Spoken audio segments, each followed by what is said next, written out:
pronouncing your name incorrectly this whole time. I'm That's sorry. okay. Okay. You could call me Glean. Just call me Glean, Glean. Glean. I've had people come on and I'm like, okay, tell me how to pronounce it. And it just doesn't come out the same way. So I understand it's fine. Okay.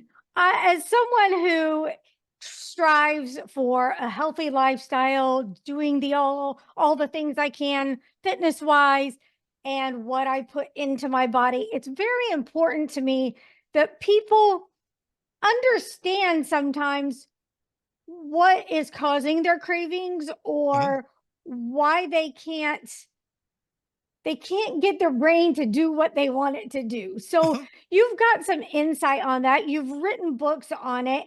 And so share with anyone that might be listening to this that, maybe battling not just their weight, but just certain cravings for stuff, even when they're not really hungry.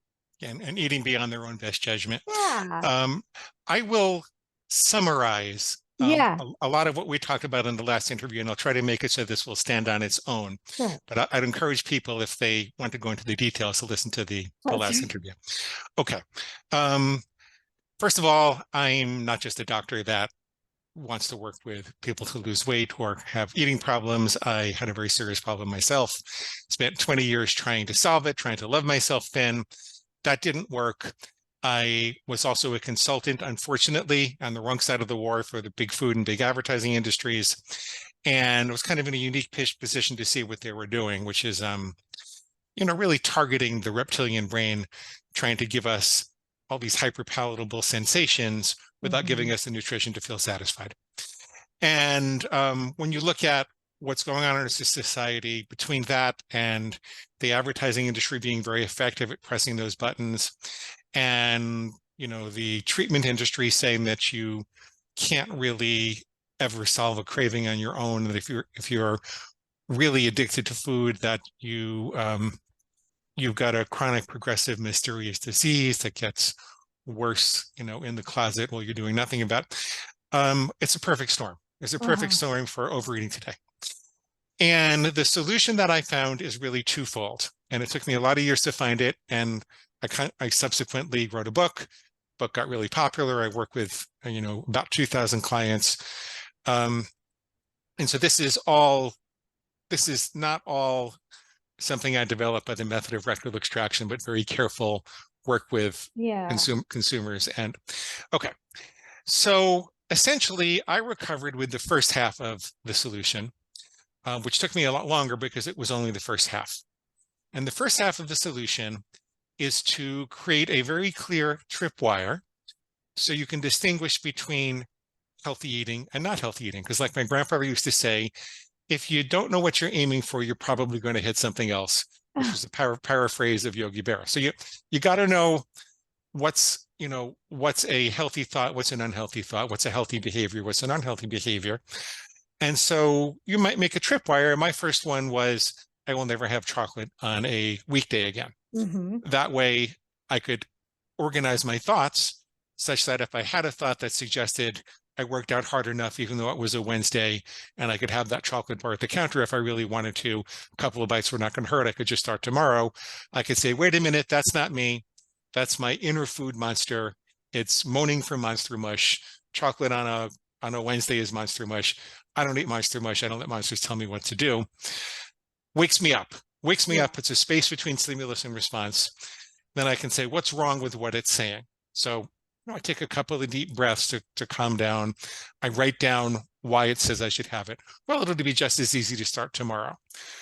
And then I ask myself after another few deep breaths, what's wrong with what it's saying? Why is that untrue or a lie? And there's usually a half truth with a bigger lie. So, for example, it's not just as easy to start tomorrow, because if you have a craving for chocolate today and you have the thought, I'll just start tomorrow, and then you reinforce that craving and the thought with chocolate, you're going to have a deeper craving for chocolate tomorrow. And you're going to be more likely to say, I'll just start tomorrow. Hmm. So you can only ever use the present moment to be healthy if you're in a hole, stop digging. Uh-huh. Clear so far? So far. Okay. I call that fixing your thinking, Uh-huh. or rational refutation. And that's how I recovered. It took me a bunch of years. I kept a journal, all the crazy things my Food Monster said and all the solutions to them. Before we get any too much further, one of the first thoughts I'm thinking is that in this is that you have to be disciplined enough to take the deep breaths, pick up the pen, open the journal, and write the journal. And that, even though it sounds like it makes sense, there's a lot of times where that discipline just doesn't make any rational thought. Like, why would I go do that? I'm just going to crunch, crunch, crunch. Yeah. And then before you know, so what about that trick to like making sure you're taking that moment and being disciplined enough to write down why you think you should or should not do it? You can sensitize yourself and prepare yourself to be able to do that. Okay. The brain wants to automate the acquisition of calories. Mm-hmm. If there's a big steaming hot plate of food in front of you, what's most natural is to, nom nom nom, dig in right away. That's most natural because food was scarce when we were Yeah. evolving. And so we had to get as much as we could before our competitors did. So nom nom nom. That's what's Uh-huh. most natural. So you're going to have to practice some things that are unnatural. For example, if every time before you eat anything, you just go 1, 2, 3, and call that exercising your pause muscle. 1, 2, 3. You'll get in the habit of pausing and kind of intervening in that automaticity of food behavior. So that's one thing you can do. The other thing you can do is get really angry at your food monster. You can say, this is not a matter of loving yourself thin. This is an organ in your body that generates a very powerful biological urge, kind of like your bladder does. Mm-hmm. And, when you really, really have to pee, you can put a pause there if you have to as an adult. I mean, most of us can. When you get older, it's a little harder. but, but you can put a pause there. And we've learned that it's necessary to do that to function in society. You can't just, if you're on the train, you got to walk over to the bathroom. You can't just, Yeah. drop and go.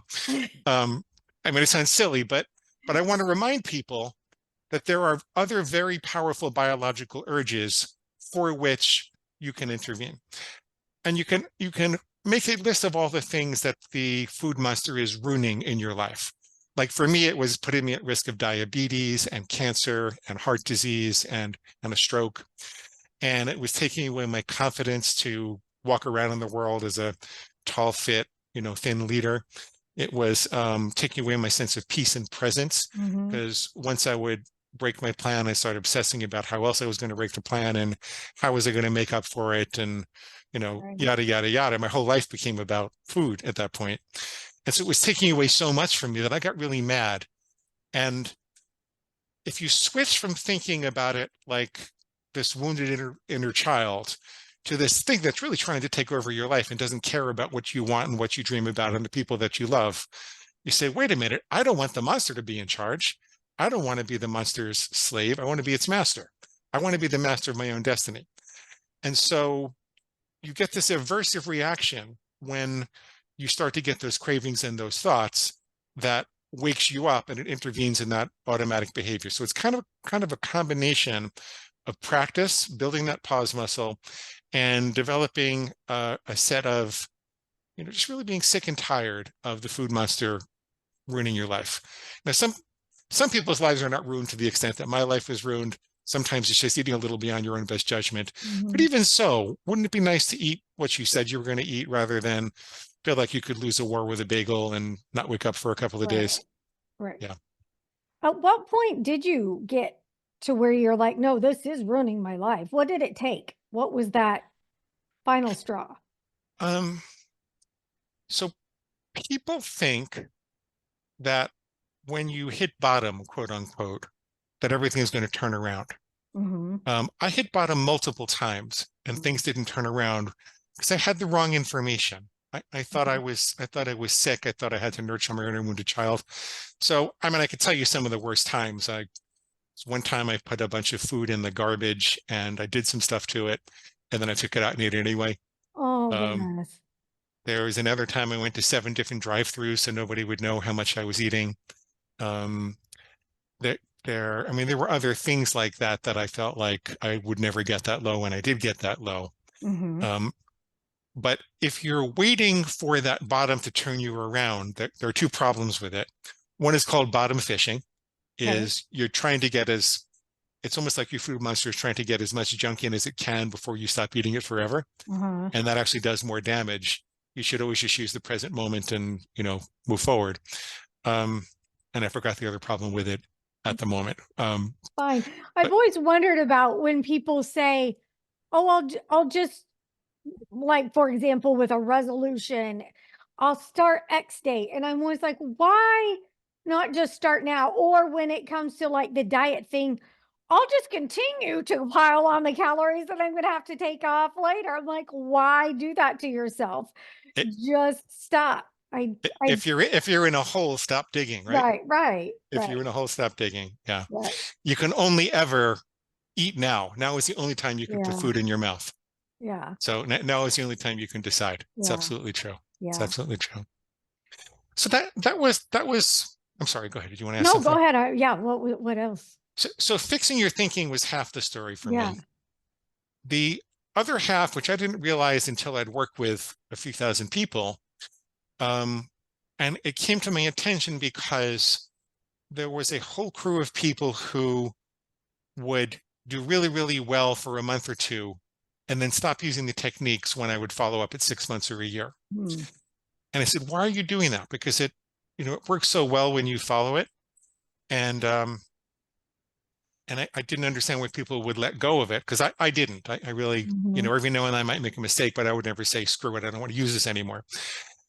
And it turned out that there was this response I call the "screw it, just do it" response. Yeah. Like, oh, well, what the hell? I don't have any more excuses, but I Yeah. just really, really want to. Screw it, just do it. Right. And I thought, what's behind that? Turns out that what's behind that is what I'd call organismic distress, Okay.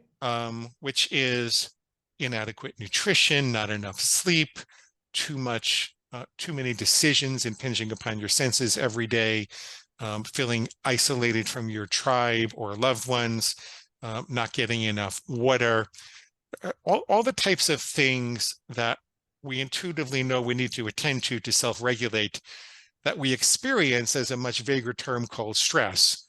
But it's really organismic distress. And the reason that that is capable of making you forget your best laid plans is because 100,000 years ago, we had to have the capacity to react to emergencies quickly. Mhm. And so if the brain perceived there was an emergency, a hungry tiger running at you, or a scarce caloric opportunity, maybe there was an awful lot of calories that it found in a small space that was available for not that much effort, it had to be capable of pushing the rational brain out of the way and saying, this is not time to sit and think and strategize and follow your long-term plans for health and fitness and weight loss, or, Thag pursuing Martha, in the cave. This is time to get the food, get the food, get the food. And in today's modern environment, in the modern food environment, you can get 10,000 calories in a couple of bags for $100, and then walk across the street and do it again. Mhm. So you have all of these, what the brain perceives to be scarce opportunities that are not really scarce opportunities. And so if you allow other forms of distress like fatigue or dehydration or isolation or, too many decisions to make, if you allow that to become too overwhelming or inauthentic nutrition, then the brain is kind of on a hair trigger and ready to push the rational brain out of the way. Okay. So that's my best understanding of it. And so I started having people attend to that, um, add a couple of 10-minute decision-free breaks during the course of the day. Put down your phone, go hide in the bathroom if you have to. Don't talk to anybody. Don't think about what decisions you're going to make whatsoever. Just take, 10 minutes to get out of the race, even 5 minutes if you can't make 10 minutes. And that would make a difference. Keep a bottle of water around all the Mhm. time, get some sleep. And as people would start to recognize that, especially when they were trying to extinguish a craving, like if there Mhm. was a bad habit they had and they wanted to extinguish it, that they needed to pay more attention to self-regulation during this period so that the their rational brain would remain in charge, then we were getting better results and people were staying with it longer. So that's the essence of what I can offer people in. There's an awful lot more to it or any given piece of it, but that's the essence of what we offer people. It's a formula for fixing your thinking and self-regulation that taken together dramatically reduces the pressure and the ability to eat beyond your own best judgment. So do you typically work with clients one-on-one? I have a program, excuse me, I have a program where clients can have as many one-on-one sessions as they want to over 90 days, as long as they're 5 days in between and they do a little homework in between. And they have to agree with their coach and what the homework is. It's not like we assign you a massive assignment. Yeah. We're just trying to make the most out of the time we have. So that's what the program is. There's also group support every day of the week. So I run 3 groups a week and my coaches do the rest. And there's a lot of education involved. So what I gave you today was the 12-minute version, but for sure. you know, what I give people in the program is like the 12-hour version where there's an hour on each topic and they really get immersed in this philosophy and understand how to do it. Yeah. Now, hopefully, I feel like a good coach, and I think you're a good coach, is the goal is to get the person to be able to give them wings to fly so they don't need you constantly. But do you have people that will check in with you frequently, or have you had people that do need more hand holding along the way and it's taken them a while to get there? And why do you think it's taken longer for some? So the answer is yes and yes. Yeah. Dependency is a central issue in addiction. People have given their will over to the big food company. They've given their will over to, sponsors, and they feel like they can't control themselves. And that perception in and of itself, like, I can't control myself unless I get to a meeting. I can't control myself unless I call my coach. That gives your food master the belief that it's more powerful than you are. And so I tell people that I think of our programs kind of like training wheels. It's perfectly okay to have some accountability for 90 days. Some people need 6 months or a year. But I don't want to set up something which is going to be an ongoing permanent thing, because that's going to give your food master the wrong message. It's also critical that you take autonomous control of your food rules. Now, if you come to me and say, I want to have 200 calories a day and lose weight really quickly, I'm going to say I can't help you with that. But within reason, any nutritionally complete plan where people are flooding their body with nutrition on a regular basis, we can help people to do that. I say the program is diet agnostic, and I don't want to give you a diet, because if I give you a diet, first of all, I'm not a medical doctor. I'm not a dietitian. I don't have the expertise to do that. I might know a lot of stuff from what I've done, but I really don't have a license or the expertise to do that. But secondly, even if I did, and I told you this is how you should eat, eventually when you make your first mistake, your food master is going to say, oh, Dr. Livingston's diet doesn't work. We're going to have to just go to town and binge some more until we can find another one. Yippee, let's do it. Right. There's no autonomous ownership of what you're doing. So we have people start with one simple rule of their own accord, of their own making, and build up from there.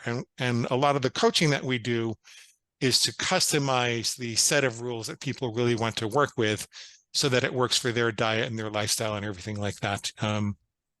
Yeah. And so we work with ketogenic people, we work with macrobiotic people, we work with Whole Foods people. I'm so sorry about that. Let me turn that off. Look, we work with Whole Foods people. We work with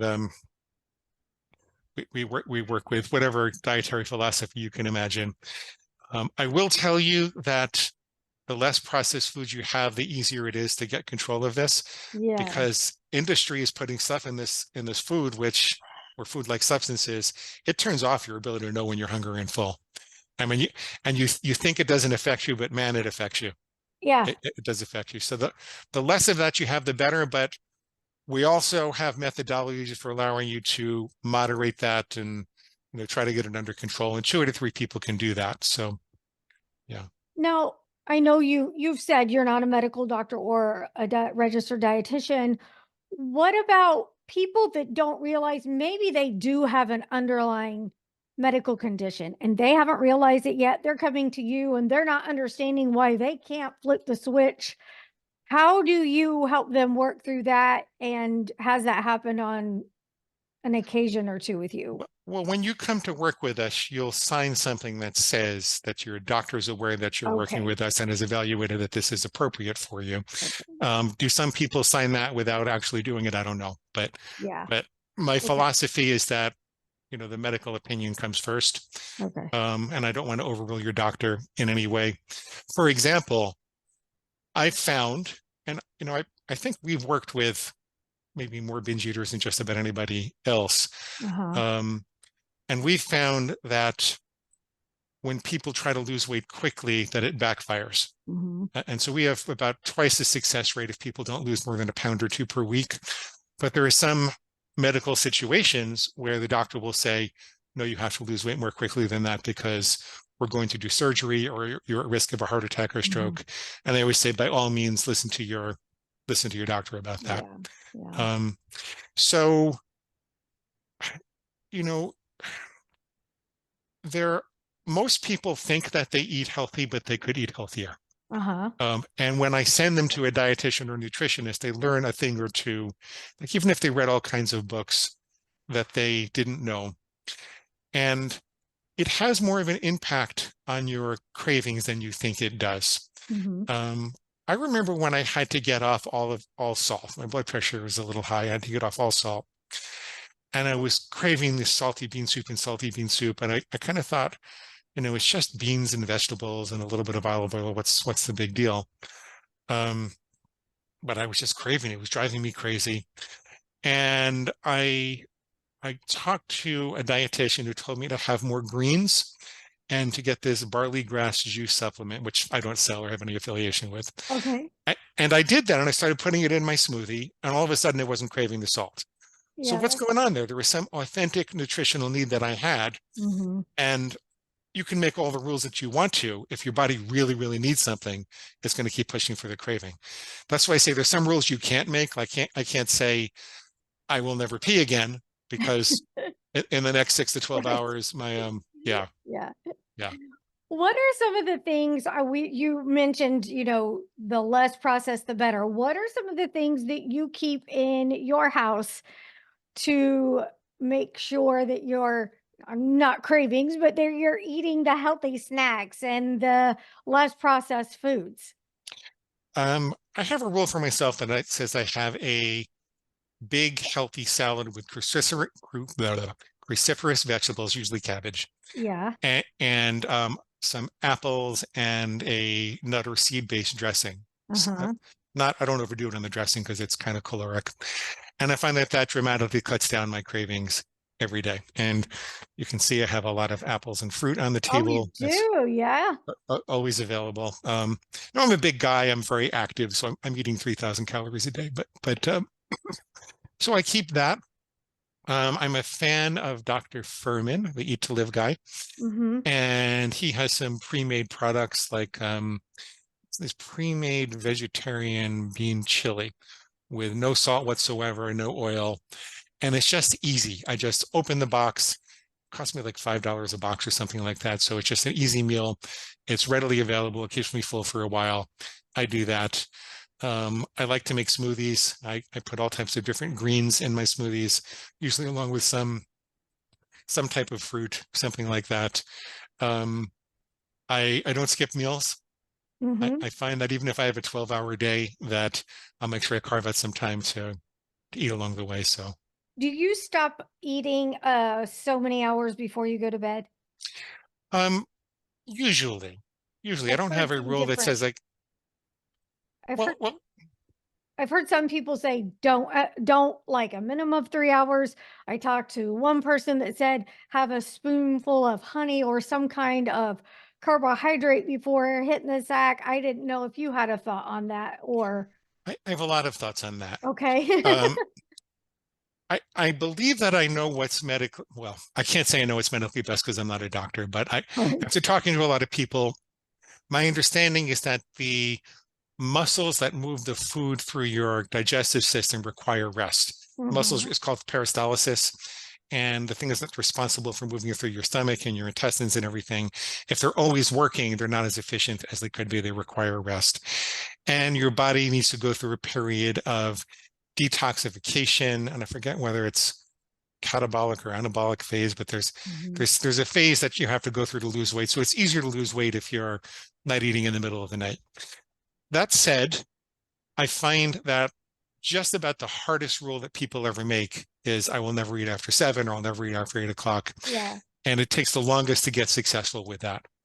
I wrote a whole book about this, about it, ending nighttime overeating. Um, and we discovered a protocol which helps with that. But I'll tell you just a couple of things about that protocol that to Yeah. make it easier. First of all, um, you need to have a demarcation period. So it's not always the clock. It could be when the sun goes down. It could be when you finish dinner. But you need to have something that you do that demarcates the time when you're done eating and you're going to start, winding down for the rest of the day. Mhm. Um, I had someone who worked for me who used to clap her hands 3 times and go, "Kitchen's closed."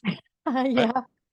another woman, when she heard the clank of the dishwasher, she would say, "Dinner and done, all Yeah. done, dinner and done." So you need a demarcation period like that, and then you need to have some type of a decompression period at night. A lot of times the brain presses for more food because people are not giving themselves time to decompress and let go of the day. So often that has to do with having a different room in the house that you go to, or changing your clothes, or washing off your makeup, or brushing your teeth, or just signaling yourself that there's something different that you're doing to relax. And usually it's easier to stair step your way into not eating during that decompression period than to try to do it right away. So maybe people will say, I'll never eat after 7 unless I'm socializing, like I'm out to dinner or something, Mhm. or unless it's decaffeinated tea with almond milk and stevia and a cinnamon stick or something, or Mhm. maybe they're allowed to have 2 pieces of fruit or something. And some people, I've had this with people who wake up in the middle of the night and don't even remember that they were overeating in the middle of the night. Oh my. The only way I've seen that work, and it's very hard. It's a very hard problem. It's called nighttime eating syndrome, and you need to Yeah. talk to your doctor about it because there are other things that could be behind it. But I have seen people get better with that by allowing themselves a small snack in the middle of the night, Mm. and they prepare it and they put it in Tupperware, and they just let themselves relax and say, okay, this is not going to be forever, but this is how I'm going to get control of this thing. And then rather than waking up with a bunch of Oreo crumbs on their bed, they wake up and they realize they had 2 bananas, and they feel a lot better about it. And then they start to be inspired. So those are a couple of things. The other things that help you with nighttime overeating are that cruciferous salad, a vegetable with, like raw broccoli, or cabbage or radishes or celery, or something that goes crunch. Mhm. I think we build up some oral aggression during the day, mostly because we can't bite people and people drive us crazy. I think that actually happens. I don't have proof of that, but that's why I think it is. Yeah. So I don't know why, but I know that when people start having a big salad with cruciferous vegetables, add some crunch to your lunch, that they tell me it's easier for them to stop overeating at night. And I find I'm less hungry at night doing that also.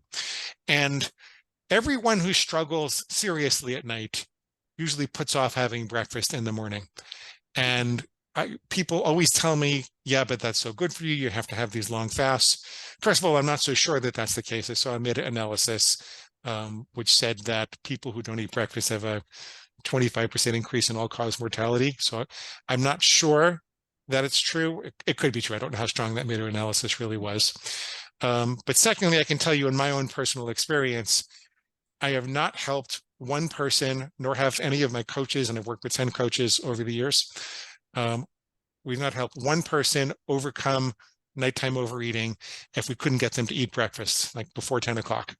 And I think the reason for that is that when you put it off for a long time, your brain knows there's a long fast. Mm. And so you try to stop Wow. try to stop Mhm. eating at 7, and your brain says, oh my God, I'm not going to get to eat until 12 o'clock tomorrow. Yeah. Give me, nom, nom, nom, nom. So Interesting. Interesting. Okay, real quick before you go, what is your choice for exercise? You said you are pretty active. So what do you like? I am. I don't want to scare people away because I really like to exercise. And I had a bad car accident, so I really have to in order to, Oh, okay. stay healthy. I do power vinyasa yoga in a hot room 5 days a week. Wow. Um, Cool. it's my socialization also. I really like kind of kibitzing with people. I also do cardio with light weights in that same room twice a week. Um, I have I have an assault bike Yeah. from CrossFit. I try Yep. to get a couple hours in there, and then I live on the beach, so Oh, I go walking on the beach. So that's I've rough. A few walks on the beach, darn. it's yeah, poor little exercising guy. Yeah. Thank you So so much for sharing. Real quick, tell everyone where they can get your books and connect with you. I want you to go to defeatyourcravings.com. Defeatyourcravings.com. Click the big blue button and sign up for the reader bonuses. You'll get a copy of the book for free in Kindle Nook or PDF format, your choice. We have traditional formats like, hardcover, paperback, Audible. There's a traditional charge for those.